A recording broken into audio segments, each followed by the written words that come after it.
Buddhism is a religion that comes from Hinduism that dates back to the year 6 BC, which was 2,500 years ago. Siddhartha Gautama, formerly known as Buddha, was awakened or enlightened at the age of 35 when he took a walk through town and saw sickness, death, and untouchable. But why? Buddha was a prince, so why did he decide to go on that walk? The answer is because he was unhappy. He had the money and the women and was still unhappy. So after his walk, he decided it was time for a change and left his family to go live in the forest and meditate for 6 years. There, Buddha found the way to living called the nirvana, or other words, finding selflessness. Being selfless, meaning you don't care about worldly items, meaning that Buddhists don't care for being rich or poor. They only care about reaching inner peace. Buddhism is seen as a religion in the eyes of the world, but to the people that follow in the steps of Buddha, is seen as a philosophy to gain wisdom, being mindful, and leading a moral life. Does this thinking come from there being no gods? Buddhists don't have any gods, so they don't worship any idols. They have one idol that they pay respects to, and that is the Buddha statue.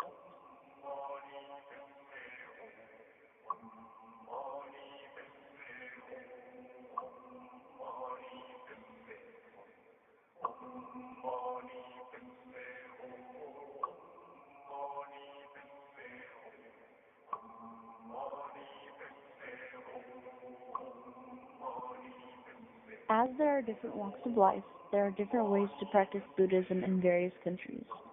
They all unite upon teaching the Dhamma, or truth. Buddhism is tolerant of all religious practices, not concerned with titles of religious labels or proving that their way of life is the way for everyone to achieve their truth.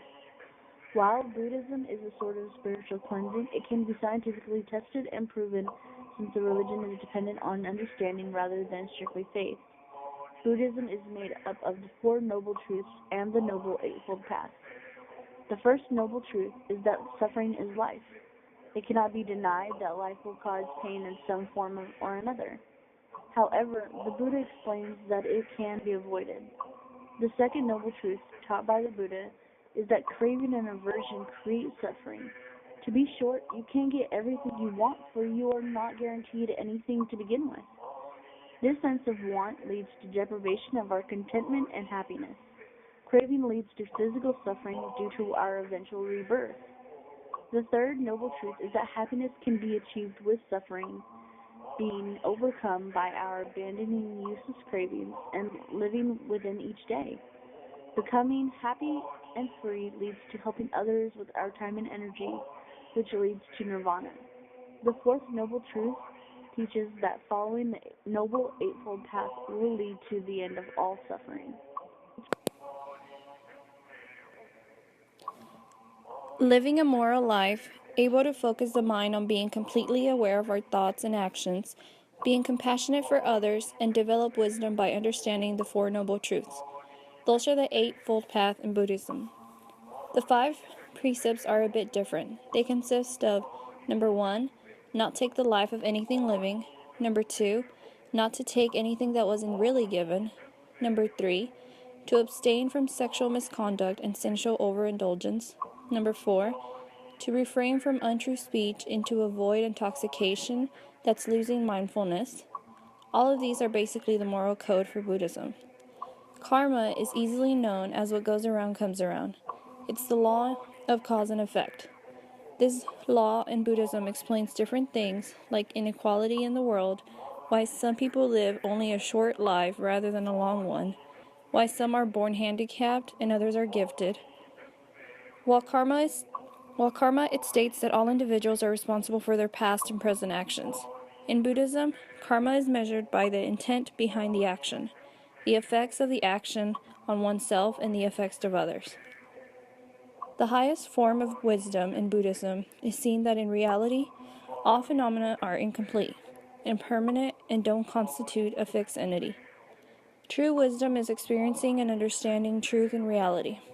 Wisdom requires an open objectivity, unbegotten mind. The Buddhist path requires courage, patience, flexibility, and intelligence. Compassion and wisdom kind of go hand in hand. A person can really understand others when they can't understand themselves through wisdom. Being compassionate includes sharing readiness to give comfort, sympathy, concern, and caring qualities. Buddhism is becoming popular now, especially in Western countries. There were two main reasons that Buddhism is becoming popular, and those are: number one, has answer to a lot of the problems in modern materialistic societies. Number two, includes a deep understanding of human mind, which prominent psychologists around the world are now discovering to be very advanced and effective. Anyone can practice Buddhism if they want to. Buddhism teaches into our problems are within ourselves and not outside. It is more of a teaching that any person can study and learn on their own and use it in their own way. It's pretty much a self-interpretation that each individual finds.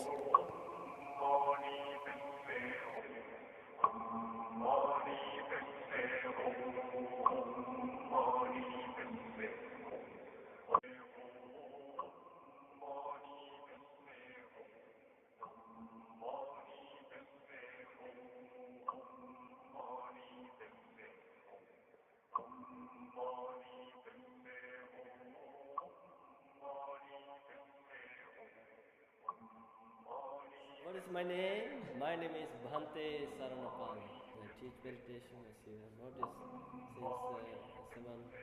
I'm still here, 2.5 hours now, right? Still sitting in this posture without changing it, right? The core beliefs of Buddhism are number one, not doing any bad. Number two, doing all that is good. Number three, purifying your own mind. Now, based on these three teachings, the beliefs, we can expand the entire Buddhist philosophy. Buddhism is asking or is addressing a fundamental reality or the nature or the problem of our own existence. Right? What is the problem of existence? Right?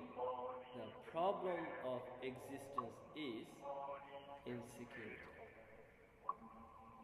What is this insecurity?